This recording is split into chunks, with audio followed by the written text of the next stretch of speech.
David Thorogood walks in the wilderness, making his way to the old ruins. These ruins are home to many monks carrying out their daily activity, occasionally glancing at him as he passes them. One of the monks takes him to meet the head monk. The head monk asks about the purpose of his visit. David wishes to become a student there, to learn how to control his thoughts, and understand where in our mind the thoughts originate. When asked why he wants to learn it, David confesses he has done something terrible, and wants to set it right. David is a student in Los Angeles, California, living with his wife Melanie and daughter Lana. David and Melanie's relationship is on the rocks, because Melanie has distanced herself from her marital obligation, and dismisses David's attempts to make her happy. Ryan Cates is a carer for his grandma. He takes care of all her needs before leaving for college. He and David are grad students at Caltech. They are unobtrusively working on a project in David's garage, for which they steal equipment from the university. As David is about to leave, a man approaches him for his rent due, and informs him that he owes $5,690, much to his dismay. David and Ryan are business partners, working on the project together. At evening, Ryan brings a guest with him, a woman named Jordan.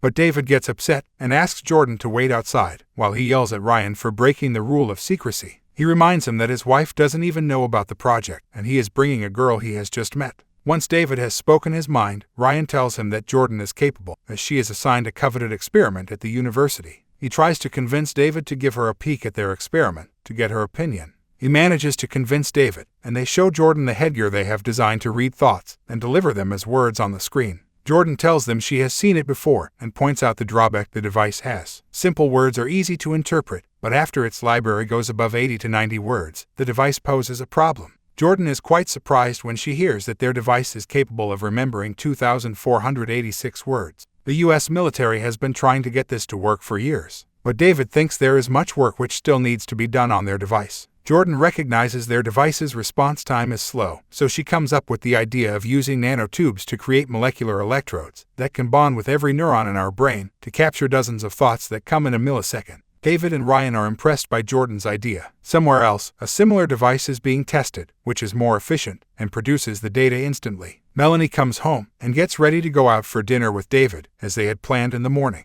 She is surprised to see Jordan in their makeshift lab and asks about her. David tells her she is Ryan's friend. Melanie is set to go and asks David if he's ready to leave. David looks apologetically at her, as they have had a breakthrough and he won't be able to make it tonight. Melanie leaves, disappointed. David is a nice man who helps Ryan with food and necessities. He assures him that once their project is successful, they wouldn't have to face days like these. The nanotubes are made and ready to be injected into Ryan, but David is unable to do it. They stop the experiment for the day. The following day, they steal a fluorescent tube from their university's laboratory to make the injecting process easier. It is baffling to see them carry big equipment under a blanket and no one noticing it. They set up their device with additional machinery, and they now have X-ray vision. Now David can see where he is injecting into Ryan's spine. Jordan helps prepare David to inject Ryan with the nanotubes. As David injects Ryan, Jordan engages Ryan in a conversation. Ryan shares that his mom passed away when he was young, and his dad remarried within a month after his mom passed away to the woman he was having an affair with. He abandoned Ryan and his grandma and started his new family. Ryan is then hung upside down, and he will stay in that position till gravity takes the nanotubes into his brain. They are ready to see if their experiment worked. They attach a device to Ryan's head to compute his thoughts, but the machine goes haywire, and the power goes off. David immediately checks on Ryan to see if he's okay. Even though the experiment lasted for seconds, it was a success. In a laboratory, a man wearing a head cap with many electrodes plays with a dog.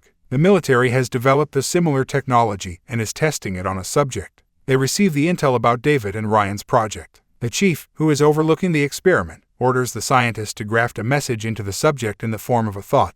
Their device can not only read the thoughts, but also imbue thoughts and feelings in the person wearing it. This time, the subject is grafted with the thought of eliminating his dog, with the gun provided to him. The subject struggles a lot to control the repeated thoughts being imbued into his brain. Having lost another subject, the chief looks at Ryan's picture and says they need something new. The trio is trying to make the device work, but after trying for a long time, they can only identify 2 words. Feeling dejected, David says there is probably a computer fast enough to decode the brain. Jordan proposes that the only thing fast enough to decode the human brain is the human brain itself. This is another breakthrough, and they prepare Jordan with the same process of injecting nanotubes. As they spend time together, David gets attracted to Jordan. David connects devices to Ryan and Jordan, who sit facing each other. As soon as the device starts one-way communication, with Ryan on the receiving end, they share a vast amount of information that mentions Blackbird and thought about not letting him find out. Ryan opens his eyes and smiles, realizing they have just invented telepathy. Melanie has had a rough day at work, which only aggravates when she sees an eviction notice. She confronts David, but David is in a stupor as he is celebrating the success of their invention. Melanie makes sure David knows how unhappy she is. It turns out that Jordan is an undercover spy who has been updating the authorities about the progress made by Ryan and David.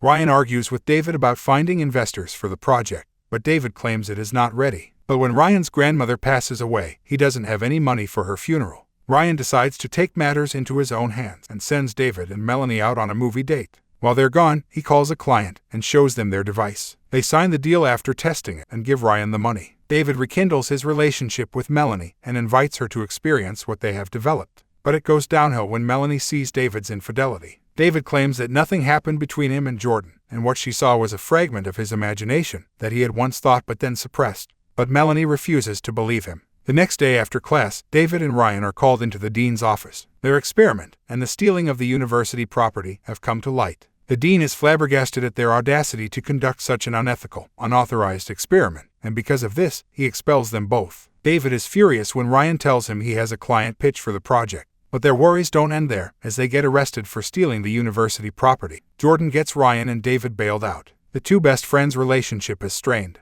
Melanie has left home and gone to her mother's house with Lana. She is done compromising and pretending things are okay between them when they clearly are not. She asks him to choose between family or his experiments. David goes back to his makeshift lab, and by doing so, he makes his choice. Jordan officiates the kidnapping of David and Ryan and brings them back to an undercover research facility in Washington, D.C. There, they meet with the chief and Jordan, who are part of the Project Blackbird. David is confused and asks the chief how he knew about them. The chief tells them that David hacked into their CITO network 6 months ago and downloaded their most advanced EG analysis software. Since then, they have been on the CIA radar. The chief offers them a job with a handsome salary, unlimited virtual access, and all criminal charges cleared. They don't have a choice, so they make the best of what is on the table and demand double the salary. Starting the next day, David and Ryan officially join the research team under Dr. Self. To ensure the secrecy of the project, all the scientists in the lab will be assigned a dedicated listener, turning their technology against them. Ryan has modified the head patches to make them wireless. Now scientists have their thoughts constantly recorded, and David thinks it is an infringement of their privacy. He meets Dr. Self, who is as irked as everyone, because he believes his team is distracted by the constant vigilance. When he leaves his office, David gets a glimpse of the Project Blackbird, which looks more sinister than he thought.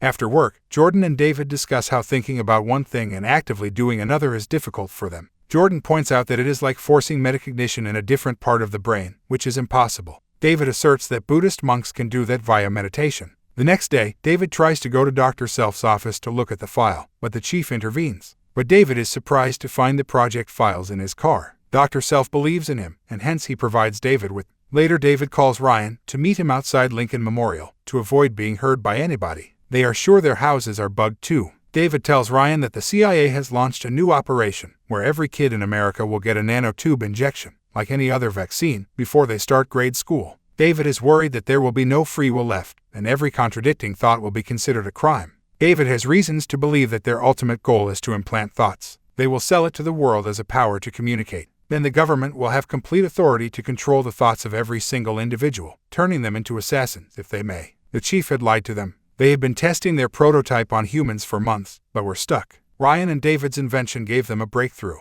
The two friends now stand at opposite ends. While David thinks it is the end of freedom, Ryan believes it is its birth. David cannot go back to work after what he has learned. He calls Melanie and Lana to meet them for one last time. Melanie had plans to divorce him, but Jordan clears the misunderstanding between them and even saves David when he doesn't show up for work. David brings them to the new apartment and makes an escape plan, leaving Melanie and Lana with enough money and a house. At present, David has found refuge with the monks after days of traveling in the forest. He starts meditating with the help of guided meditation to remove the clusters in his mind. He stays there and learns how to control his thoughts. After spending a long time in hiding, he returns with the words of wisdom as his lesson from the head monk. The CIA takes David into custody as soon as he returns back. They question him intensively. Ryan vouches for his old friend and presses the authorities that they need him. The authorities are ready to give him a chance, but only after they hear his thoughts. David meditates before going to work, and Jordan greets him with a hug. She's engaged to Ryan, and David gives them both stoic congratulations. The CIA listener cannot detect any activity in David's mind.